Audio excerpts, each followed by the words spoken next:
Sir నమస్కారం sir. నమస్తే sir, భారతదేశాన్ని బాలీవుడ్ చెడుగా చూపిస్తుంది అన్న ఒక స్టేట్మెంట్ని నేషనల్ అవార్డు విన్న రిషబ్ శెట్టి గారు ఇవ్వడం ఇప్పుడు కాంట్రవర్షియల్ అయిపోయింది, చర్చ కూడా దారితీసింది. అంటే ప్రపంచ సినీ వేదికలపైన బాలీవుడ్కి ఆహ్వానం దక్కుతుంది, అక్కడ మన దేశం, మన ప్రాంతం, మన భాష వీటిపైన వాళ్ళు గొప్పగా చూపించవచ్చు కానీ అవేం చూపించట్లేదు అన్నట్టుగా ఆయన చెప్పారు సార్. ఇప్పుడు దీనిపైన బాలీవుడ్ ఫ్యాన్స్ అయితే మండిపడుతున్నారు. ఆయన కాంతారా మూవీలో హీరోయిన్తో చేసిన రొమాంటిక్ సీన్స్ని పెట్టేసి ఇది ఈయన ప్రవర్తన అన్నట్టుగా వాళ్ళు కూడా ట్రోలింగ్ స్టార్ట్ చేసేసారు. అసలు రిషబ్ శెట్టి గారి కామెంట్స్ మీరు ఏ విధంగా చూస్తారు? అంటే ఏ కాంటెస్ట్లో చేస్తారు, మరి ఆయన పైన జరుగుతున్న ఈ ట్రోలింగ్ పైన మీ ఒపీనియన్ ఏంటి సార్? అంటే బాలీవుడ్ వర్సెస్ అంటే సౌత్ ఇండస్ట్రీ అని కనుక అనుకుంటే ఇదేదో బాలీవుడ్ వర్సెస్ శాండల్వుడ్ మాత్రమే కాదు, సౌత్ సినిమా మీద బాలీవుడ్కి వివక్ష ఉందా అనే దాని మీద ఒక డిస్కషన్ జరుగుతోంది. ఓకే, దానికి ఒక ప్రధానమైనటువంటి భూమిక ఏమిటంటే ప్రభాస్ మీద ఈ మధ్య ఒక బాలీవుడ్ నటుడు సర్క్యూట్ క్యారెక్టర్ చేసిన ఏటీఎం క్యారెక్టర్, ఆ క్యారెక్టర్ల ద్వారా పేరు ప్రఖ్యాతులు సంపాదించినటువంటి అందరి దగ్గర అభిమానులను సంపాదించుకున్నటువంటి నటుడు ప్రభాస్ మీద చేసినటువంటి కామెంట్స్ అంటే కల్కీలో అతని జోకర్లా అనిపించాడు. అంటే క్యారెక్టర్ని క్రిటిసైజ్ చేశాడా, నేరుగా ప్రభాస్ను క్రిటిసైజ్ చేశాడా అనేది క్లారిటీ లేదు. ఆయన మార్జిన్ తీసుకునే మాట్లాడాడు. ప్రభాస్ అలా కనిపించాడు అంటే ప్రభాస్ లాంటి అద్భుతమైనటువంటి నటుడు అలాంటి క్యారెక్టర్లో కనిపించడం నన్ను కొంచెం భంగపరిచింది, నా అంచనాలని దెబ్బకొట్టింది, నా మనోభావాలను గాయపరిచింది అన్నట్టుగా మాట్లాడి ఉండొచ్చు ఆయన. కానీ అది ట్రోల్ అవుతుంది, బయట ట్రోల్ అవుతుంది, దాని మీద చాలా డిస్కషన్స్ జరుగుతున్నాయి. సరే, అదెందుకు జరుగుతోంది అనేది ఒక ఆస్పెక్ట్ అయితే, అంటే సౌత్ సినిమా మీద వాళ్ళకి కడుపు మంట ఉంది అనేది ఎస్టాబ్లిష్ అయిపోయింది. దాని మీద డిస్కషన్స్ జరుగుతున్నాయి, నిర్ధారణకు వచ్చి మాట్లాడుతున్నారు. ఇప్పుడు రిషబ్ శెట్టి మాట్లాడిన విషయం దీని మీద ట్రాల్ అవుతోంది అక్కడ. సో ఇటు నుంచి అటు, అటు నుంచి ఇటు ఒక ఘర్షణ జరుగుతోంది అనేది ఎస్టాబ్లిష్ చేయడానికి ఇది పనికొస్తుంది. కానీ రిషబ్ శెట్టి అన్న మాటల్లో నిజమెంత అనేది చూస్తే, అంటే బాలీవుడ్ వాళ్ళు బాలీవుడ్ వేదికల మీద ప్రాంతీయ సంస్కృతుల్ని ప్రదర్శించరు అనే మాట భారతీయ చలనచిత్ర వేడుకల్లో కేవలం బాలీవుడ్కే స్థానం దక్కుతోంది, మిగిలిన ఇతర ప్రాంతీయ భాషా చిత్రాల వారికి తగిన ప్రాతినిధ్యం దక్కడం లేదు అనేది పాత ఆర్గ్యుమెంటే. నిజానికి ఆ ఆర్గ్యుమెంట్ చిరంజీవి గారు కూడా పెట్టాడు ఇంతకుముందు. ఆయన చాలా సీరియస్గా ఈ గోవా ఫిల్మ్ ఫెస్టివల్ మీద మాట్లాడుతూ అక్కడ ఒక సౌత్ ఇండియా సినిమా అనగానే ఎంజీఆర్ ఫోటో ఒకటే పెడుతున్నారు, ఎన్టీఆర్ కానీ ఏఎన్ఆర్ కానీ వీళ్ళ ఫొటోస్ ఏవీ లేవు అక్కడ, అది కొంచెం బాధ కలిగించింది అని మాట్లాడాడు. దాదాపు అదే టోన్లో యాక్సెప్ట్ చేస్తే దీన్ని అనుకుంటే సౌత్ ఆవేదననే అర్థం చేసుకోవాలి తప్ప క్రిటిసైజ్ చేయడం కరెక్ట్ కాదు. సౌత్ మీద ఆధారపడి అంటే రిషబ్ శెట్టికి అవార్డు ఇవ్వటం కూడా సౌత్ని అంటే మలయాళీ ఇండస్ట్రీకి ఎక్కువ పురస్కారాలు వచ్చాయి, కన్నడకు వచ్చినాయి, తమిళనాడుకు వచ్చినాయి, తెలుగుకి తగ్గినాయి. తెలుగులో తగ్గటానికి కారణం తెలుగులో పని అయిపోయింది, తమిళనాడు ఇంకా గెలుచుకోవాల్సి ఉంది, అలాగే కర్ణాటకని కొంచెం రైజ్ చేయాల్సిన అవసరం ఉంది, కేరళలో గెలుచుకోవాలి. దీనిలో భాగంగానే వాళ్ళు తెలుగు రాష్ట్రాలని పక్కన పెట్టేసి మిగిలిన 3 రాష్ట్రాలకి అవార్డులు ఇచ్చి సౌత్ని గౌరవంగా చూసామనేటువంటి ఒక అభిప్రాయాన్ని కొట్టేశారు. ఏది ఎన్డీఏ ప్రభుత్వం మన ఇచ్చినటువంటి జాతీయ పురస్కారాల్లో ఈ కర్ణాటకకి ప్రాధాన్యత ఇవ్వటం అనే దానిలో భాగంగా రిషబ్ శెట్టికి ఈ కాంతారా పురస్కారం దక్కింది. కాంతారా అనేది ఆయన యాక్చువల్గా బీజేపీ మనిషి, రిషబ్ శెట్టి బీజేపీ మనిషి, ఆ సినిమా కూడా బీజేపీ ధోరణిలో వెళ్ళే సినిమానే. అంటే అటవీ సంపద ఆ భూస్వామి చేతుల్లో కంటే కూడా ప్రభుత్వం చేతుల్లో ఉండటం అనేది మంచిదే అని కంక్లూడ్ చేస్తాడు సినిమాని. అది ప్రభుత్వానికి ఉపయోగపడే సినిమా, అది యాంటీ స్టేటో మరొకటో కాదు, ప్రో స్టేట్ సినిమా అది చాలా స్పష్టంగా. అందుకని దానికి సీక్వెల్ తీస్తారనే మాట మాట్లాడట్లా, ప్రీక్వెల్ తీస్తాను అన్నాడు ఆయన. అదే కాన్స్పిరసీ. సో రిషబ్ శెట్టికి వాళ్ళతో ఏ రకమైనటువంటి వివాదం లేదు, ఎన్డీఏతోనూ లేకపోతే బీజేపీతోనూ వివాదం లేదు.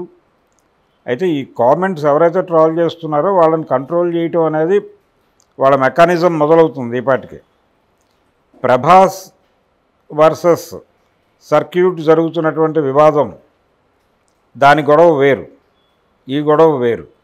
కానీ టోటల్గా ఒక కామన్ ఇదేంటంటే, ఒక సారూప్యత ఏమిటంటే బాలీవుడ్కి వివక్ష ఉంది అని.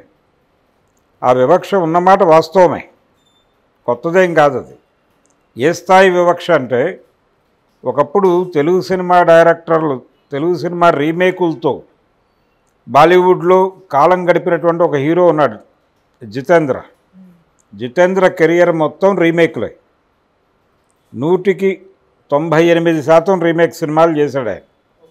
సౌత్ నుంచి వచ్చిన సినిమాలే చేశాడు, సౌత్ డైరెక్టర్లతోనే చేశాడు అతను చాలా పెద్ద పెద్ద హిట్స్ కొట్టాడు.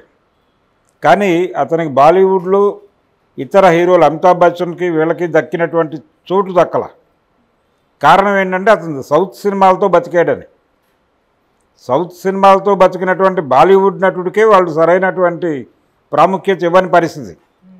ఇంకా నేరుగా ఇక్కడ నుంచి సౌత్ నుంచి వెళ్ళిన హీరోలని నెత్తిన పెట్టుకుంటారని ఎలా అనుకుంటారు ఎవరైనా? కాబట్టి అది ఉంది. అంటే ఒకప్పుడు దేశాన్ని మన కంట్రోల్లో నడిచింది. ఇప్పుడు నెమ్మదిగా కర్ణాటక శాండల్వుడ్ కూడా ఇప్పుడు రూల్ చేస్తుంది కదా, ఓ రకంగా టాలీవుడ్ నుంచి రూల్ చేస్తున్నారు. ఇవన్నీ వాళ్ళ దృష్టిలో ఉన్నాయి, కొంత కోపం ఉంది, చిరాకు ఉంది, దాని తాలూకా ప్రభావం ఉంది. కాబట్టి ఇది ఏదో అనుకోకుండా జరుగుతున్నాయి ఈ పనులన్నీ. ప్రభాస్ని ఆయన కామెంట్ చేయటం, రిషబ్ శెట్టి మీద వాళ్ళు దాడి చేయటం, ఇదంతా ఏదో అనుకోకుండా జరుగుతోంది అని అనుకోనక్కర్లేదు. ఒక చిరాకు ఉంది, ఆ చిరాకును ప్రదర్శిస్తున్నారు. ఇప్పుడు ఆయన ఉత్తమ నటుడిగా ఎంపిక అయ్యాడు.